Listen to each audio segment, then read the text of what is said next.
Hey guys, welcome. So I just wanted to talk a little bit about the product that I chose for the March box for the ritual. And I built the ritual around this deck as I was really inspired by it. So this is the original design tarot deck by Pamela Coleman Smith under the instruction of Arthur Edward Waite. So it is one of the most classic decks. And what I found so extraordinary about the designer, she was a designer that came, who did a lot of her work at the turn of the 20th century, so early 1900s. And she just looks like a kick. Her nickname is Pixie. And I love that she's an artist and an entrepreneur at this time. And she got connected to the Golden Dawn and then was commissioned to do the artwork for this tarot deck. Tarot decks were, just starting to have this popularity to be used for divination. And for me, with springtime, like I talk about above, it's this time where we're starting to come out. We have been in hibernation for a full 2 quarters, and we've been in the dark part of the year. And so the spring equinox, enters us into the light part of the year. And it's this really balanced moment. And we have, 2 times of the year that are balanced like this, but we are leaning towards the light. And so we're opening rather than contracting. And I build these rituals one after the other. And what I am purposefully trying to cultivate in myself and in you is a strength of intuition. And I thought, well, what better way than a fun tarot deck to play with your intuition muscle?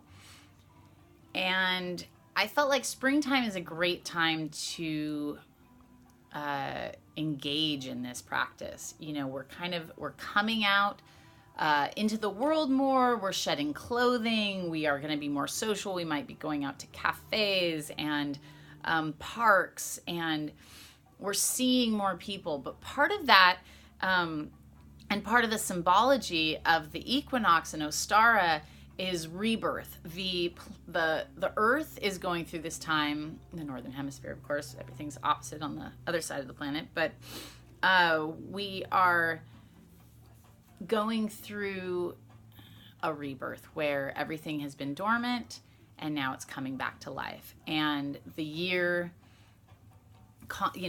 does that. The year wheel constantly dies and then is reborn. And this is a not new symbolic story. The mythology around year gods, dying and being reborn is quite common. The vegetation goddesses there's so many of them. The fertility goddesses, so many of them. Ostara is a big one because Christianity built their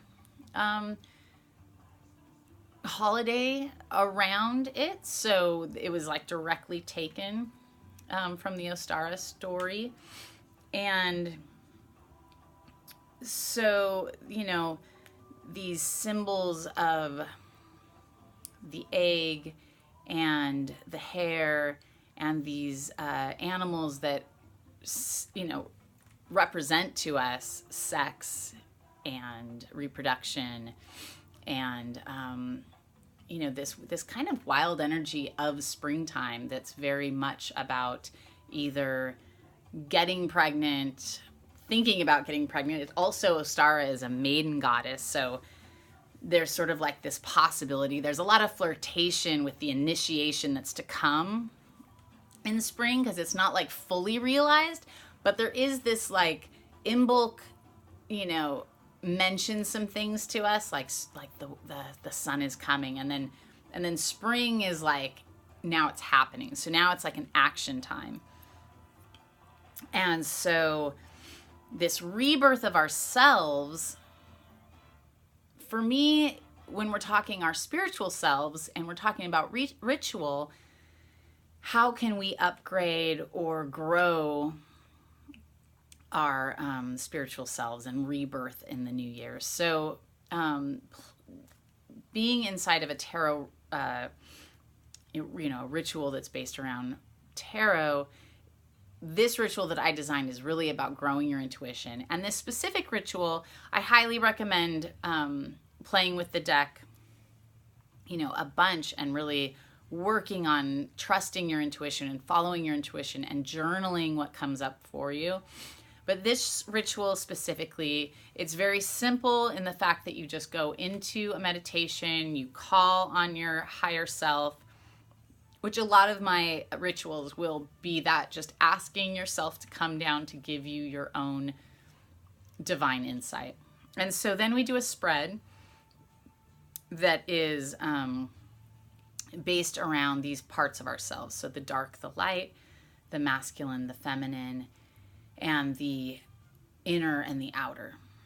And we go ahead and pull the cards. You can pull them however you want. I have you guys cut the deck, and then you can pull from the top, but you can also spread them out, and you could use a crystal on a pendulum kind of thing where you like feel where the energies wants you to go.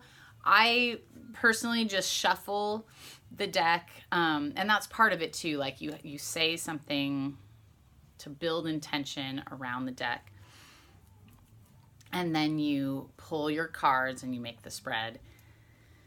And from that spread, I want you to write what the cards were, which part of the spread they landed on. So it's like light, dark, feminine, masculine, that kind of thing. Write it down, say which card. And then I highly recommend, and I put a link in the email, get yourself the app called Golden Thread Tarot. The book that's included in this deck I didn't find incredibly helpful, but I use for all of my decks Golden Thread Tarot. I find it to be a really great way to learn about the tarot cards, and you can use it for any deck.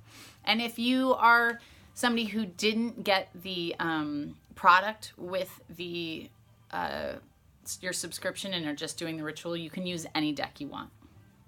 But the goal is that you write things down, you keep it in a place that you will remember where it is, because I'm going to build this so that when we come to the autumn equinox, we will revisit what comes up in this reading, okay? So what I did is I have a calendar that I use, and I actually put it in the notes of my September part of my calendar, so that when I'm in September, it's gonna be there and I'll have access to it. Because it's really important as we're learning more about ourselves and how we grow through the year.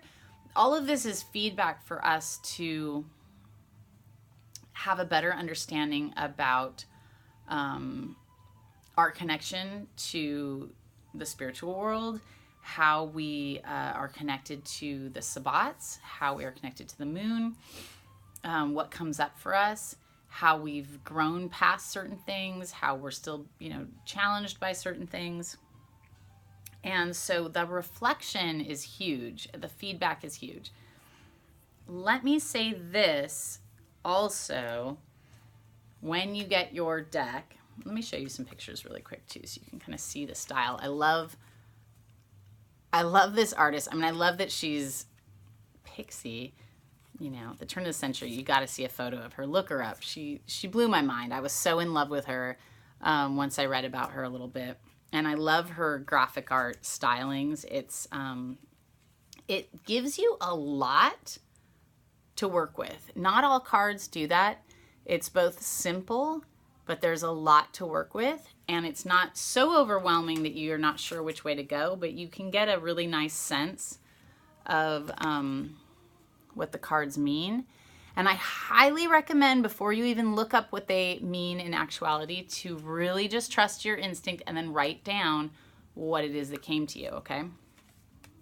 So anyways, as I was saying, before you use the deck, I want you to either bury it, so you can wrap the deck in a plastic bag and bury it under the earth for a day, for a night, for 3 nights, however long you feel is necessary. And again, just listen to what you think is going to work for you. I'm not the kind of witch that's going to tell you this is how it has to be done. I just don't buy that style. I don't have a problem with lineage. I say this every time. Those of you that are new, I love people who are priestesses who keep alive a certain practice. And if that is your calling, more power to you. I think that's gorgeous. My personal way of practicing is intuition based. And what I'm really trying to share with you guys is how you can build your own intuition. And so when you're looking at your new deck, think of what way resonates with you on how to cleanse it, because you want to cleanse it and claim it for your own. So you can put it in a bag and bury it. I saged each card just one at a time over the sage, and now I feel much more connected to my deck. You can put it in a bowl of salt. You can put it under the moon. You can, do a dance. You can, however works best for you, but make an intentional action that claims this deck as yours. Energetically, that's going to make a difference. So, as I was saying, basically you just do the ritual like I just said, and you write everything down, and then you close the circle. So it's a really basic, but it's very juicy. And it's really interesting when you go into ritual to do your card reading. I highly suggest it. And I really enjoyed having the elements around me and calling to the elements. So the way that you start off the ritual is finding the east and then putting your incense towards the east. To the right of you, let's see, we had candle. In the back of you was water, and to the left was salt. And so it follows the summer, the autumn, and the winter. And having those elements, calling in the circle, anytime that you take extra effort and make intention, there's potency in that. So sometimes you might think, well, ritual is so silly. What the heck does it even do? All ritual is taking extra care, putting intention into something. So when you give that extra energy, there's energy that comes back at you. And so when you do call in your higher self, and when you say, this next card I choose is going to give me information, some feedback about myself, and then that's what's so. So you name it, you claim it, it becomes so, and this is how we work. And so having the ritual aspect to doing a tarot deck, for me, has the readings come alive, because I can pick up a deck and just make a spread and kind of feel like nothing towards any of it. Or I can build in intention and ritualistically read, and suddenly there is potency to what I'm doing. So play with that. And again, really the underlining essence of this month's March Ostara ritual is to grow your intuition. And as you start to go out into the world, now you're sharing more of who you are spiritually.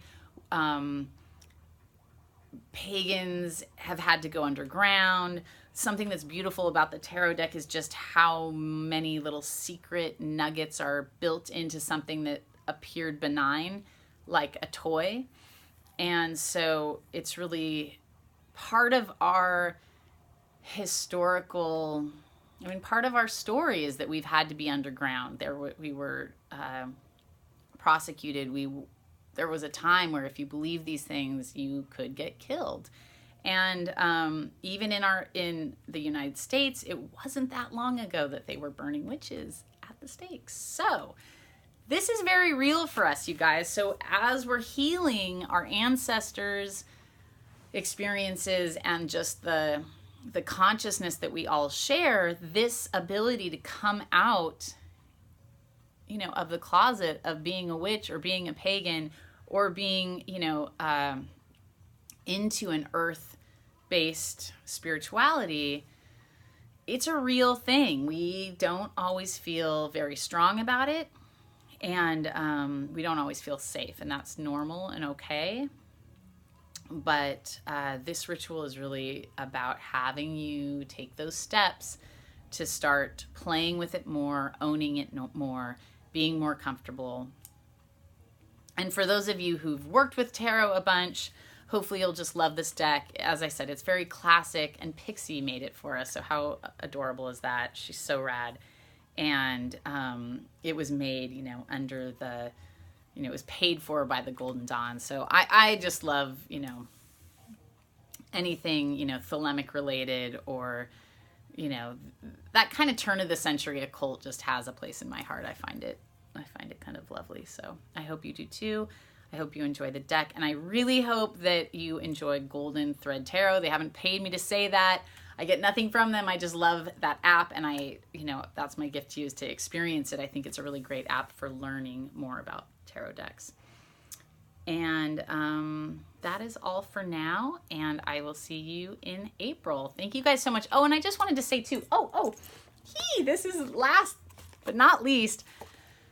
Okay, so a few of you who were with me, so this is a very new offering for me, for those of you who don't know. And it came to me like the night before New Year's Eve. And I just jumped on it. I was like, I'm doing this. And that's kind of how I function, and it's a little crazy. But I wasn't 100% prepared, and I had a little bit of a hiccup my first 2 months in terms of fulfillment. And I had the wrong size boxes, and so my boxes look funky, and I just was like not proud of like my delivery. But ultimately, I'm looking for people who get me and who get that I'm a mama, I'm a shamama. This is not a corporate witch box. That is not what this is. I'm not making a ton of money. This is a labor of love, and I do this because I feel so impassionate about supporting women. And I feel so deeply moved to support women to become their most powerful selves.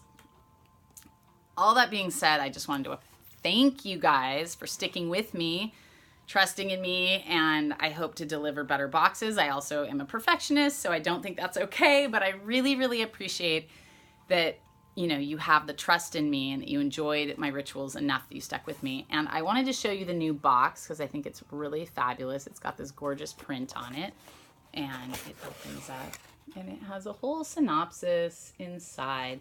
And so you will see then your tarot is inside here.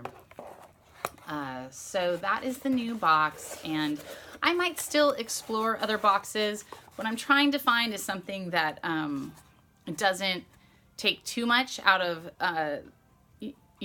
what I can supply in terms of the product that goes inside. So if the box is too expensive, that takes away from what I can offer inside the box, which I think is more important. And also the eco-ness of the box. This is recyclable, but it's not post-consumer waste like my original boxes that I didn't send out last month because I got the wrong size. Those candles were so big I had to figure out a box last minute. So these boxes are great size. They look beautiful, but they are a little pricey and they're not post-consumer waste. So I might still work on it, but I would love your feedback. Do you like them? What matters most to you? And I will let you know as things change on this front. But for now, they're beautiful. Enjoy them. And I hope you love what's inside. And please, anytime you want to email me, please do. It's me. I run Shamama Rising, Talis Mama Jewelry, Shamama's Little Helper. This is all me. So I will answer as soon as I can. Okay? I love you guys and thank you so much. And we will talk in April. Cheers, everybody.